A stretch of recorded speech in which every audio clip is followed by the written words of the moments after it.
네, 안녕하세요. 오늘 자료들 보니까 코스피가 4,150선을 돌파하면서 또 사상 최고치를 갈아치웠네요. 시장 분위기가 정말 뜨거운데 근데 또 동시에 보면 원달러 환율은 1,470원을 넘나들고 있고 개인들 비투 규모는 26조 원을 넘어서 역대 최고치라고 하고 어딘가 좀 불안한 신호들도 같이 보이는 것 같아요. 겉은 화려한데 속은 좀 복잡한 그런 느낌입니다. 오늘은 이 복잡하게 얽힌 시장 상황을 저희가 좀 같이 풀어보려고 합니다.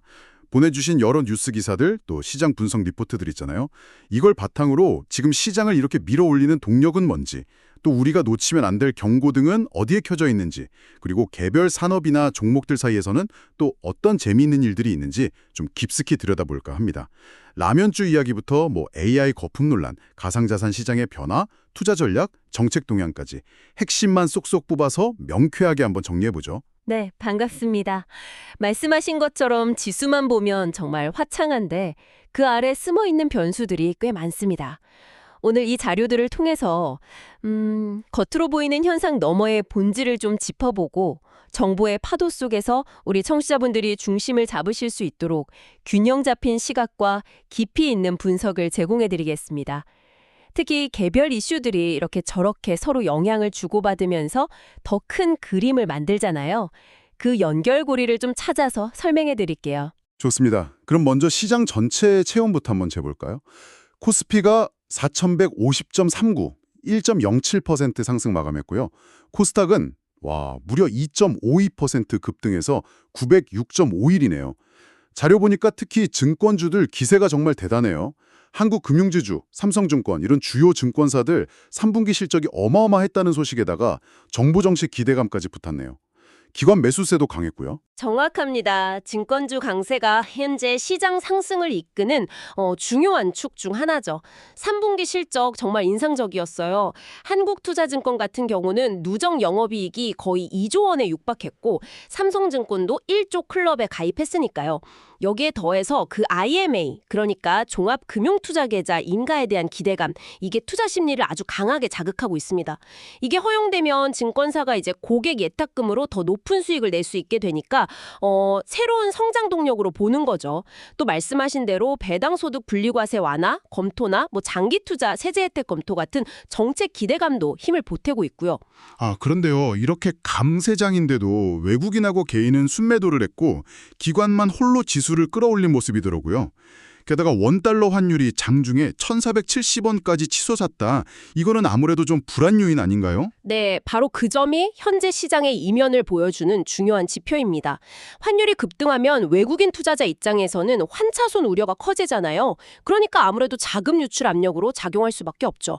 실제로 외국인이 순매도했다는 데이터가 그걸 뒷받침하고요. 물론 기관 매수세가 강했지만 외국인과 개인이 같이 가지 않는 상승은 그만큼 좀 기반이 취약할 수 있다. 이렇게 볼 수 있습니다. 그리고 더 우려스러운 부분은 개인 투자자의 레버리지, 그 B2 규모가 26조 원을 돌파해서 사상 최고치를 경신했다는 점이에요. 특히 이 자금이 반도체 같은 특정 섹터에 좀 집중되어 있다는 사실은 이게 잠재적인 위험을 내포하고 있습니다. 만약에 시장의 조정을 받거나 아니면 그 해당 섹터 주가가 하락할 경우에요. 그 반대 매매 물량이 막 쏟아져 나오면서 하락폭을 키우고 시장 변동성을 극대화할 수가 있거든요. 잠깐만요. 그 두 가지를 연결해보면 더 의미심장한 것 같아요. 방금 개인 비투가 반도체에 집중됐다고 하셨잖아요. 근데 또 다른 자료를 보니까 코스피 변동성 지수 V코스피라고 하죠. 이게 이례적으로 높다고 지적해요. 블룸버그는 미국 VIX와의 격차가 2004년 이후 최대로 벌어졌다고 경고까지 했고요.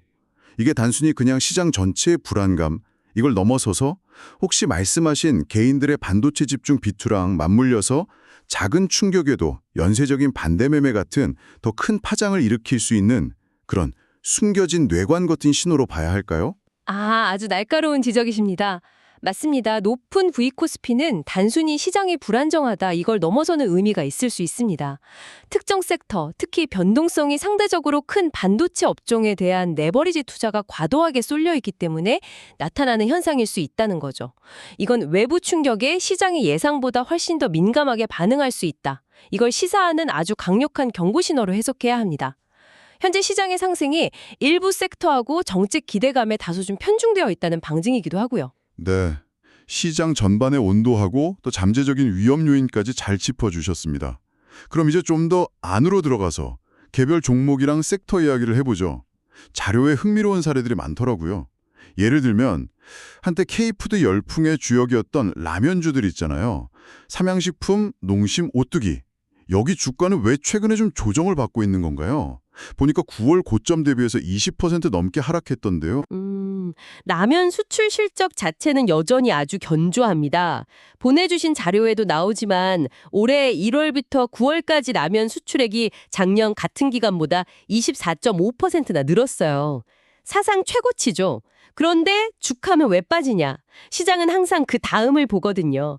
그동안 라면주에 좀 집중됐던 수급이 다른 식품주 쪽으로 좀 옮겨가는 모습이 나타나고 있습니다.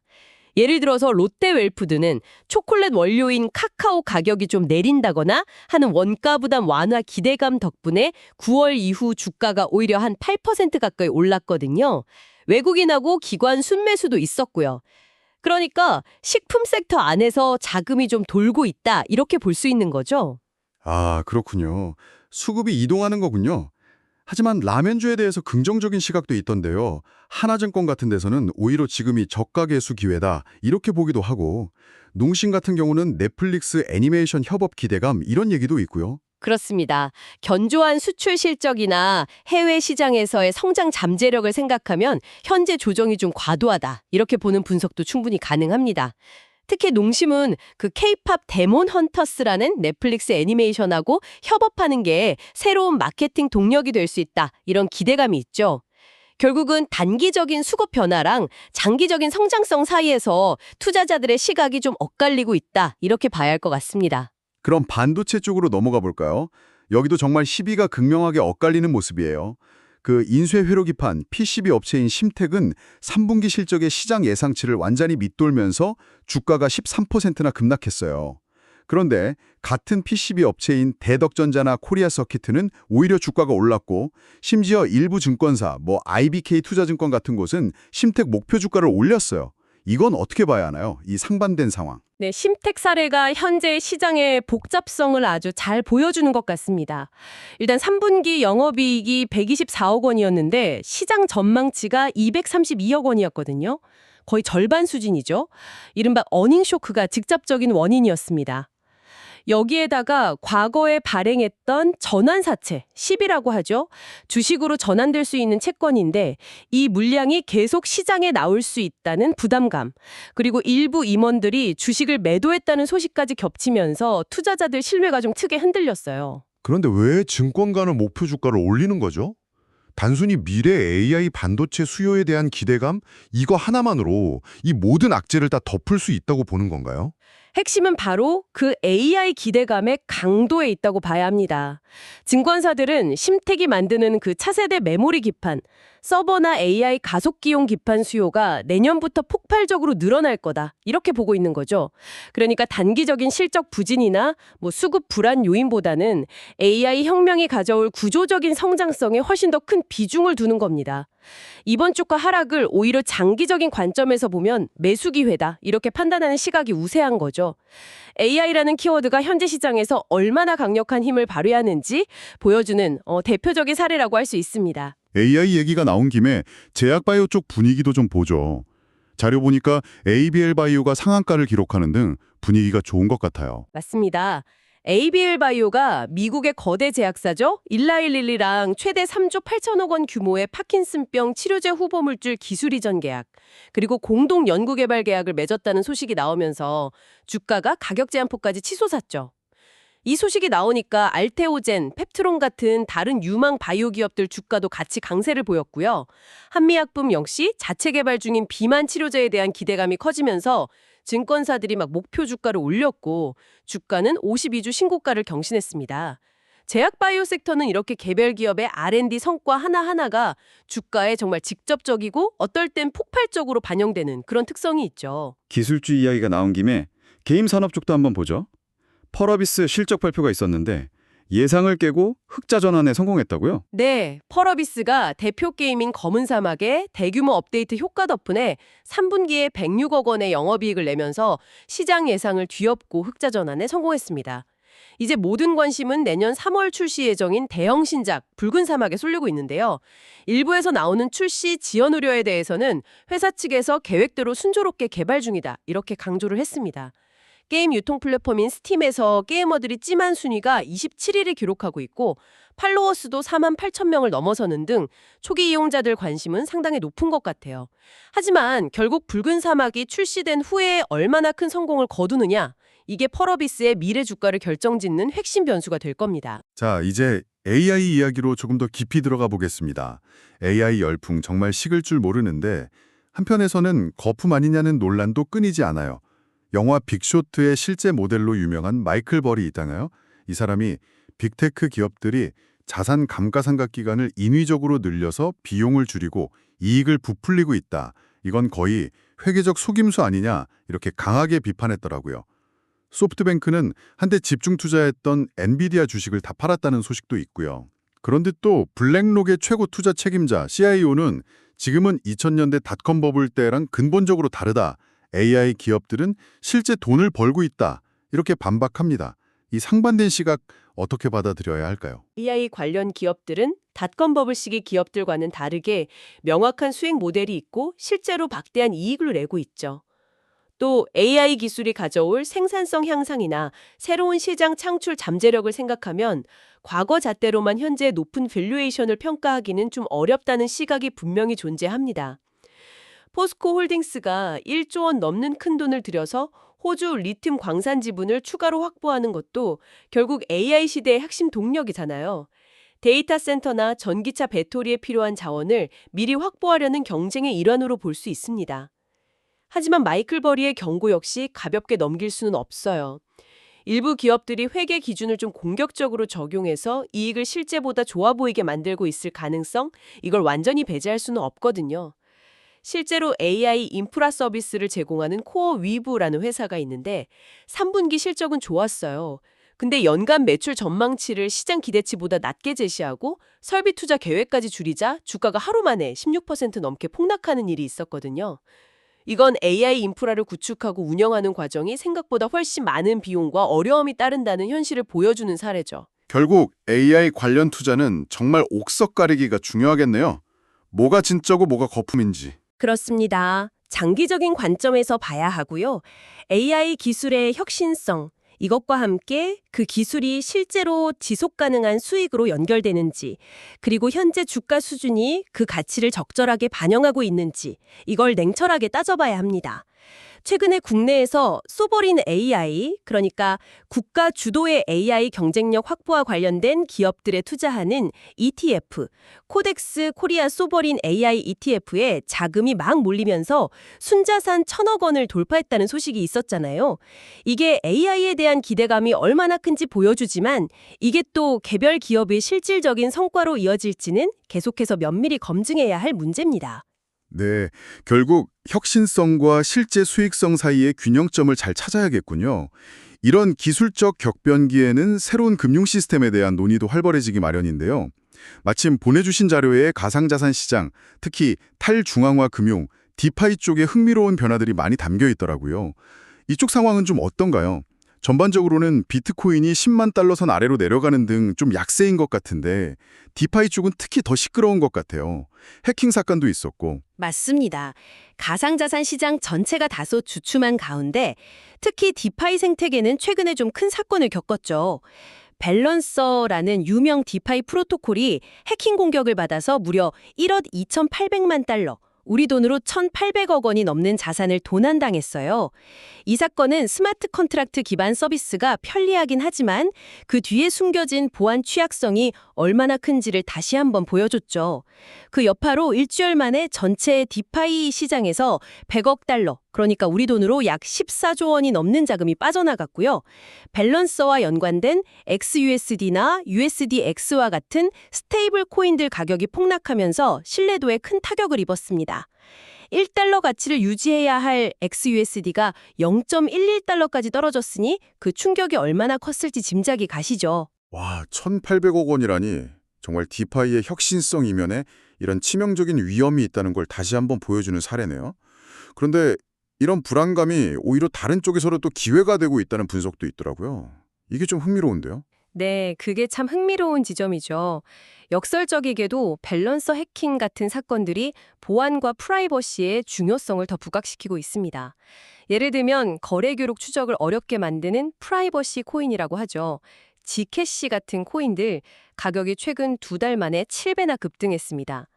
해킹 위험을 줄이고 개인정보를 보호하려는 수요가 몰리고 있는 거다, 이렇게 해석할 수 있고요. 또 다른 주목할 만한 변화는 기관 투자자들의 자금이 점차 이더리움 네트워크로 이동하고 있다는 분석입니다.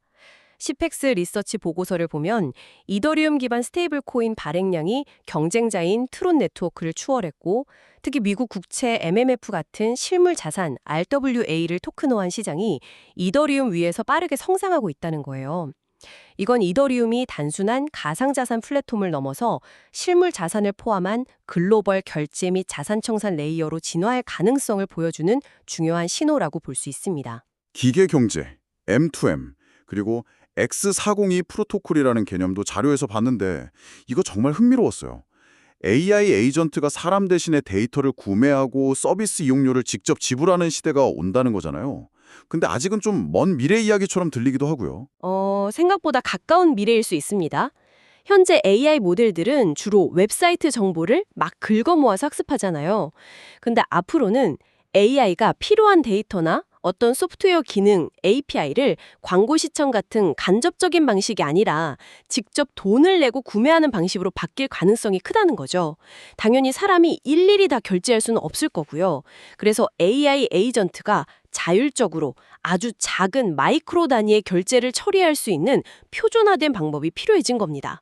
그중 하나가 바로 코인베이스랑 웹 인프라 기업인 클라우드 플레이어가 주도하는 X402 프로토콜이고요.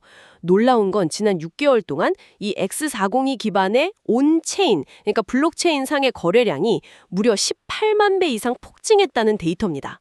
물론 아직 초기 단계고 기술적, 법적 과제도 많지만 AI가 주도하는 새로운 웹 경제, 기계 간 경제, M2M 이코노미가 이미 시작되고 있다는 걸 보여주는 강력한 증거일 수 있습니다.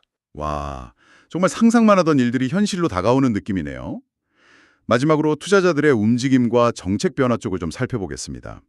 개인 투자자들의 모습도 참 다양해요. 자료를 보면 지수가 하락할 때 레버리지 ETF를 사서 단기 반등 시 파는 그런 역추세 매매 전략으로 미국 지수 추종 ETF보다 훨씬 높은 수익률을 올리는 영리한 투자자들도 있고요. 반면에 아까 지적했듯이 신용융자잔고는 사상 최고치를 기록하면서 B2 리스크를 키우고 있습니다. 그리고 또 하나 눈에 띄는 건 해외 주식, 특히 미국 주식에 대한 투자가 역대 최대 규모라는 점입니다. 파이낸셜 타임즈 FT의 분석 기사가 아주 인상 깊었습니다. 네, 국내 개인 투자자들의 미국 주식 쏠림 현상, 이거 정말 두드러지죠. 지난 10월 한 달 동안 국내 투자자들이 순매수한 해외 주식 68억 달러 중에서 무려 93.9%가 미국 주식이었습니다. FT는 이 현상의 배경으로 한국 증시의 상대적인 부진, 또 높은 부동산 가격과 심화된 자산 불평등 이런 것들을 꼽으면서요. 이런 요인들이 개인 투자자들로 하여금 더 높은 수익률을 좇아서 다소 좀 투기적인 베팅에 나서게 만들었다. 이렇게 분석했습니다. 심지어 양자 컴퓨터 관련주인 아이온큐 같은 특정 밈 주식의 한국 투자자들의 매수세가 몰리면서 미국 증시 자체의 변동성을 높이고 있다. 이런 지적까지 나왔습니다. 미국 증시의 한국화, 코리아니제이션 오브 US 스탁마켓이라는 표현까지 썼더라고요. 미국 증시의 한국화라. 흥미로우면서도 좀 씁쓸한 표현이네요. 국내 상황은 어떤가요? ETF를 활용한 스마트한 단기 매매도 있지만 특정 섹터 쏠림과 과도한 레버리지라는 그림자도 짙은데요. 이런 상황에서 정부가 장기 투자자에 대한 세제 혜택을 검토한다는 소식은 좀 반갑게 들립니다. 네, 이건 중요한 변화의 움직임입니다. 개인 종합자산관리계좌 ISA나 개인형 퇴직연금 IIP의 세제 혜택을 확대하고 또 미성년자도 가입할 수 있는 주니어 ISA 도입을 검토한다거나 공모펀드 투자에 대한 인센티브를 강화하는 방안 등이 논의되고 있습니다. 한국 증시는 주식 회전율이 200%를 넘어서 미국 68% 같은 나라에 비해 비정상적으로 높다는 지적을 계속 받아왔거든요. 이런 단기 매매 위주의 시장 문화를 좀 개선하고 장기적인 자산 형성을 유도한다는 점에서 보면 긍정적인 방향이라고 평가할 수 있습니다. 다만 실제 정책이 어떻게 구체화되고 또 시장에 어떤 영향을 미칠지는 조금 더 지켜봐야겠죠. 그리고 더불어서 기업 지배구조, 즉 거버넌스 문제도 꾸준히 주목해야 할 이슈입니다. 자료에 언급된 더존 비존 매각 과정에서 최대 주주에게만 유리한 방식이 추진되면서 일반 주주들의 권익이 침해될 수 있다는 논란이 있었고요. 셀트리온 같은 경우는 소액주주 연대가 자사주 소각이나 이사선임 시 집중투표제 도입 같은 걸 요구하면서 경영 투명성 강화를 압박하고 있습니다. 이런 이슈들은 단기적인 주가 변동뿐만 아니라 기업의 장기적인 가치하고 투자자 신뢰도에 큰 영향을 미치는 근본적인 문제입니다. 아까 이야기 나눴던 심텍이나 캠트로닉스 같은 상장사 임원들의 연쇄적인 주식 매도, 그리고 최근에 도입된 내부자 거래 사전 공시제도의 실효성 논란 역시 같은 맥락에서 투자자들이 좀 주의 깊게 살펴봐야 할 부분입니다. 오늘 정말 숨가쁘게 다양한 이슈들을 깊이 파고들어봤습니다. 좀 정리를 해보자면 시장은 사상 최고치를 경신하면서 막 달아오르고 있지만 그 열기 속에는 높은 변동성, 또 과도한 부채, 특정 섹터 쏠림이라는 불안 요소가 함께 있는 것 같습니다. 동시에 AI라는 거대한 기술 혁신이 가져올 미래에 대한 기대와 또 거품 논란이 치열하게 맞붙고 있고요. 가상자산 시장은 해킹과 신뢰의 위기 속에서도 또 새로운 가능성을 모색하는 정말 격동의 시기를 보내고 있네요. 네, 정확하게 요약해 주셨습니다. AI, 바이오 신약, 디파이 인프라, 그리고 오늘 자료에서는 자세히 다루지 않았지만 CCUS 같은 친환경 기술 전환 등 혁신과 성장의 기회는 분명히 존재합니다. 하지만 동시에 높은 밸류에이션 부담, 해킹 같은 예측 불가능한 보안 위협, 과도한 레버리지에서 파생되는 리스크, 그리고 고질적인 기업 거버넌스 문제 같은 잠재된 위험 또한 현실이죠. 앞으로 발표될 주요 경제 지표들, 또 미국 연준을 비롯한 각국 중앙은행들의 금리 결정이나 통화 정책 방향, 그리고 오늘 살펴본 투자 인센티브나 규제 변화 같은 국내외 정책들이 앞으로 시장의 향방을 결정짓는 중요한 변수가 될 겁니다. 오늘 저희가 다룬 이야기들 속에서 저는 아주 흥미로운 연결고리를 하나 발견했는데요. 한쪽에서는 AI 에이전트가 스스로 경제 주체가 되어서 결제하는 기계경제 시대를 준비하는 엑스포 5.2 프로토콜 같은 기술이 빠르게 부상하고 있고요. 다른 한쪽에서는 각국 정부와 중앙은행이 국채 같은 실물 자산을 토큰화하거나 중앙은행 디지털 화폐, CBDC를 도입하는 등 화폐와 자산의 디지털 전환을 서두르고 있다는 점입니다. 만약 미래에 AI 에이전트가 토큰화된 국채나 부동산, 미술품 같은 다양한 실물 자산 RWA를 엑스포 5.2와 같은 블록체인 기반의 자동화된 결제 시스템을 통해서 사람의 개입 없이 실시간으로 거래하게 된다면 규칙과 주도권은 누가 또 어떻게 만들어가게 될까요? 오늘 저희와 함께 탐색한 정보들을 실마리 삼아서 다가올 미래 금융의 모습을 한번 상상해 보시는 것은 어떨까요? 다음에 더 흥미로운 정보들로 찾아뵙겠습니다.